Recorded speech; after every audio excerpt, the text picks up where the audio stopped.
jox courage ba mu mën a wéyal boobu lay liggéey. Non du mën a yomb parce que je crois qu'actuellement l'objectif de l'État c'est d'étêter complètement le parti qui juridiquement n'existe plus encore qu'il faille attendre effectivement que mu am décision de justice boo xam ne vraiment moo confirmer cette dissolution de manière définitive. Bon effectivement ñu ngi jàpp ay responsables par-ci par-là et cetera bon yooyu yëpp si effectivement pour affaiblir la pour les rendre inopérants mais militants yi ki ci gën a tuuti nga xam ne fi mu toll fii na jàpp ni tey jii mu ñu jàppoon ñëpp aussi flambeau bi moom moo ko yore waaw donc ku nekk boo amee ngëm-ngëm boobu je crois que la lutte va continuer et ça je l'ai dit en fait je m'adresse aux Pastefiens et je m'adresse aux militants de Pastef parce que moi je n'en suis pas un n'est-ce pas c'est que je suis leur combat il y a beaucoup de choses yoo xam ne ñu ngi koy def maa ngi ci apprécier comme am na beaucoup de choses yoo xam ne ñu ngi koy def aussi mais d'accord uma ci bon mais c'est pas le lieu ici publiquement de dire vraiment ce qui ne va pas aussi waaw bu ñuy wéyal waxtaan bi rek bu ñu jógee ci Pastef les Patriotes ak Ousmane Sonko dañuy des ci wàllum politique bi waa ngi koy wax léegi bëri na ay arrestations quand même depuis 2021 ba tey ñu ngi gis ay arrestations et tout simplement pour ay motifs yoo xamante mën nañu ko tuddee délit d'opinion liberté de démocratie liberté d'expression du moins dans un état de droit dans une démocratie dafa war a nekk valeur bu centrale bu cardinal mais mu mel ne jamono ji wax moom voilà kuy wax da ngay jël say responsabilités parce que wax ji sax pour mu yegg day neex le ministre de la justice. waaw mais en fait ki nga xam ni gëm di li nga xam ni moom lay wax. nga xam ni ancré na ci moom dëgg la ci moom et cetera kooku amul lan nga xam ne war nga ko mën a xooxatal ba du wax du kaso du dara et cetera donc vraiment s'il a des choses à dire il le dit surtout que c'est un droit constitutionnel qui lui est reconnu n'est-ce pas mais au Sénégal dana dem ba nga xam ne sax waxuma sax nga am la liberté d'exprimer tes opinions mais même la liberté d'en avoir waaw non seulement sax dañ lay tere pour nga wax li nga xalaat mais dañ lay tere sax nga am xalaat et cetera te loolu kenn mënu ko c'est pas possible quoi waaw donc vraiment ki nga xam ne ak ñi nga xam ne gëm nañu fekk ne ñu ngi si yoonu dëgg même bu dee seen dëgg bopp la sax vraiment ñooñu kenn mënu leen tere ba du ñu wax ba képp koo xam ne nag xëy na bu ñu xuppee tuuti wala bu ñu jàppee nga noppi aussi na nga xam ne sa ngëm-ngëm des na. Commissaire dañuy dellu ci li nga xamante ne mooy sa domaine de compétence commissaire nga woon ci police occupé ay responsabilités yu mag déjà lan mooy attentat terroriste. bon attentat terroriste bon mënoo ko jox définition comme moo ko waxee sama contribution bu mujjee bi la définition du terrorisme bon il n'y a pas une définition universelle n'est-ce pas bon ça dépend du contexte ça dépend comment dirais-je des motivations ça dépend des auteurs dafa am ay paramètres yu bëri yoo xam ne xëy na moo ko définir comme j'ai dit aux États-Unis par exemple il y a des services par exemple ni ko département d'État di définir bokkul ak ni nga xam ne moom la ko CIA di définir bokkul ni nga xam ne moom la ko FBI di définir et cetera donc c'est en fonction de beaucoup de choses mais c'est que ñu suñu autorités yi dañuy xaw a oyofal baat boobu quoi parce que bu ñu xamoon dëgg luy terroriste vraiment je crois que ils vont s'y prendre à deux fois pour que ñu koy mën di ko tudd quoi bon parce que actuellement chez les autorités on semble réduire le terrorisme à des actes de violence bon français ngi ni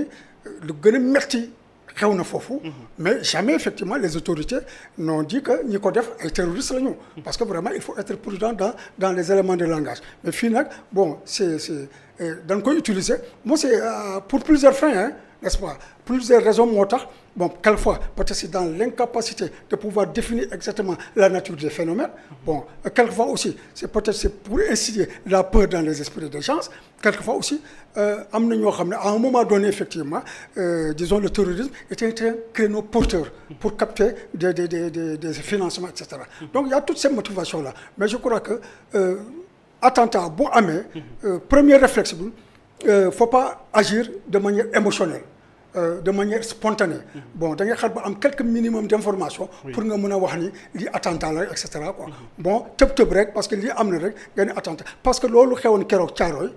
aussi bien donc mën nañ nangu ne que ay terroristes mën nañ ko def mais comme ay délinquants de grand chemin aussi mën nañ ko def aussi parce que quelquefois terrorisme ak le grand banditisme am na foo xam ne seen mode opératoire day xaw a niroo mais c'est que finalité yi ñoo bokkul quoi donc il faut que vraiment ñi def attention si affaire u terrorisme quoi surtout que ici vraiment il faut féliciter les forces de défense et de sécurité qui font un très bon travail d'anticipation en la matière moi ils le font dans la discrétion et dans la confidentialité kooku bon xëy na civil bi du ci xam dara bon mais xëy na spécialiste bi dinañ xam ne ñu ngi si def liggéey bu mucc ayib donc côté boobu vraiment sénégalais yi dama la ne seen xel na daal waaw que acte terroriste waxuma ni du am de parce que personne n'est à l'abri de ça mais vraiment faut pas que ñu def ko fixation ba nga xam ne léegi dafay xaw a mel ni benn cause bu muy créer si situation si sénégalais actuellement mun nga dem si grand place si suba ba keroog ba ñuy tas grande place bi doo dégg mu ngi ñuy wax affaire terrorisme mais li ñuy wax kay mooy agression ci car rapide yi agression ay mag yoo xam ne dañu jóg di dem julli ji ñu kar leen suñu jigéen yu jàmbaar yi nga xam ne dañuy gàddu seen pañe di dem marché di uti jën wala di uti jën ñu agressé leen et cetera wala ngay dox tranquille ñu ñëw këf sa kii wala ñu fekk la sa kër xam ne neewoo fa ñu agressé sénégalais loolu mooy seen préoccupation première mais terrorisme na vraiment ça vient en dernier lieu quoi. noo jàngatee kon sortie ministre de l'intérieur ci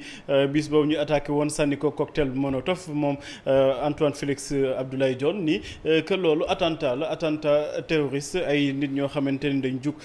pour dal ci kaw état du Sénégal ñoom ñoo def loolu yow mi sa xam-xam ak sa xel màcc ci wàll boobu est-ce que da ngay partager boobu les analyses. Non, bon, c'est vrai que peut-être que moi, en tant que ministre de l'Intérieur, peut-être qu'il a des éléments yoo xam ne c'est pas à ma disposition, mais c'est que c'est quelqu'un qui est habitué des déclarations intempestives. Mais est-ce que jamono jooju nekkul woon loo xamante ni lu. xaw a hâtif c'était que c'est très tôt. Oui. Bon, c'était bien qu'il se soit déplacé. Pour dem foofu. Mais c'était très tôt que mu mën a ne attentat terroriste la quoi. Parce que ils l'ont dit avec arrière-pensée de vouloir coller ça à un parti bien déterminé. En fait c'est ça quoi parce que je sais comment contexte bi voilà contexte bi quoi la ñu bëgg exploiter quoi mais je crois que teel na wax ni attentat terroriste la quoi bon et il est habitué effectivement comme j'ai dit des déclarations intempestives quelquefois pas bien réfléchies et je crois que il lui appartient lui en tant que ministre de l'Intérieur vraiment de contrôler nu muy waxee ak kaddu yi nga xam ni da koy génn ci gémmiñam et cetera mais personnellement bon il paraît qu'il a été un très bon magistrat n'est-ce pas, très compétent dans son domaine-là, mais en matière de gestion du ministère de l'Intérieur, vraiment, je crois que, pour moi, et c'est mon opinion personnelle, il fait partie des ministres de l'Intérieur les plus médiocres que le Sénégalais ait eu. Pourquoi? Parce que critique boobu nga yëg te am na ñeneen ñoo xamante ni boobu la gis-gis nañu am que ni ministre bi liñ ko jox ci ay responsabilités attanu ko lii critique bi mujj dal ci kawam rek mooy ba mu demee Assemblée nationale di xamal député yi que ni xale yi cocktail Molotov ñu ngi koy tuddee Café Touba. Ouais, mais ça, il n'y a rien de plus gauche quoi. C'est-à-dire que lui, c'est un très bon ministre de l'Intérieur du président Macky Sall. Mais c'est un très médiocre ministre de l'Intérieur de la République du Sénégal. Non la koy qualifié. Donc loolu muy wax avec Café Touba même s'il avait eu cette information ça comme y en a d'autres yoo xam ne xëy na am na ko parce que c'est le ministre de l'Intérieur yooyu du kaddu yoo xam ne war nga ko jibal parce que déjà c'est un peu manquer même de respect à la ville de Touba parce que immédiatement les gens vont associer Café Touba ou bien la ville de Touba au cocktail Molotov et je crois que Touba n'a pas besoin de cette publicité-là qui n'est pas vraiment de très une publicité de mauvais aloi quoi vraiment je crois que kilifa am na yoo xam ne boo koy wax da nga ciy teelu cette conséquences yi nga xam ne moom la mën a jur quoi parce que léegi nit ñi mën nañ dem ba léegi boo leen di bu ñu bëgg jënd café Touba ñu ne la jaay ma cocktail Molotov noonu lañ koy interpréter mais bu boobaa yow mi nekk mu daf lay métti ah yow mi dëkk Touba daf lay métti donc vraiment je crois que kilifa yi daal war nañ di sàmm bu baax li nga xam ne mooy seen kaddu ba nga xam ne xëy na du am ça va pas porter à conséquence du moins à conséquence surtout négative quoi. Mais pourquoi ministère bu toll nii ministère de l'Intérieur du ñu jël koo xam ni xelam ak xam-xamam màcc na ci wàllum sécurité ñu koy dénk. Bon, c'est qu'il y a de très bons ministres ministres de l'Intérieur qui n'ont jamais fait les forces de défense et de sécurité. C'est une question de parcours, de personnalité, de stature, de posture, de beaucoup. Bon, lu bëri la ay yeneen critères yoo xam ne mais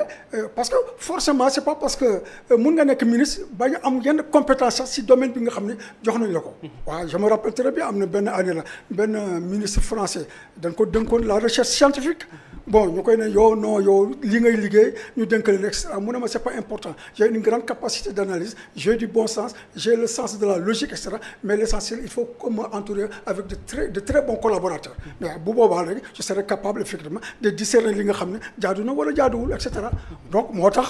bon j'en profite bon ça va paraître incongru oui. Mais vraiment je demande effectivement aux officiers supérieurs de la gendarmerie aux officiers supérieurs de la police vraiment ñu dimbale jàppale seen ministre de l'Intérieur waaw ñu encadré ko waaw pour que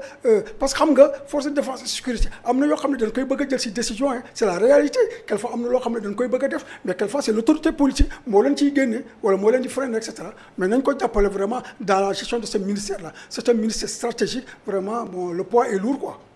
da nga jàpp ni que ni jàppaluñ ko jàppale bu doy. non dama ne rek dama leen di soññ suggestion la waaw dama leen di soññ rek parce que aussi ce sont ses collaborateurs quoi liggéey la boo xam ne du liggéey kenn nit liggéey yu ñëpp la surtout que ñoom ce sont des hommes de terrain et cetera quoi voilà. beneen ministre bi nga xamante ne